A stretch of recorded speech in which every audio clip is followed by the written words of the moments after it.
Hey guys, in this video I will show you how to apply for PSW Visa UK. Alright, so let's begin with the video. This visa allows international students to stay and work in the UK after completing their degree. To begin, open your browser and go to the official gov.uk website.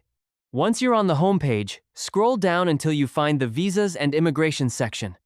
You can also search for it directly, but here we're navigating manually. Inside that section, look for the option related to working in the UK and click on it. From there, find the category for visas that do not require a job offer and select the graduate visa option under that option. Once you open it, you'll see detailed information including an overview, eligibility based on your course, application costs, and the documents required. It's a good idea to read through all of this before continuing. When you're ready, go to the Apply section.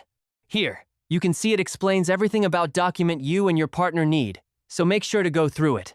You'll be applying online, so click on the Apply for Graduate Visa option and then select Start Now. Make sure you are logged into your Gov.uk account so you can complete the application smoothly. Follow the steps provided, upload the required documents, and submit your application. Keep in mind that if your partner or children are applying, they will need to complete separate applications. And that's it. So that's basically how you can apply for PSW Visa UK. So that's all for this video. See you in the next one. Thanks.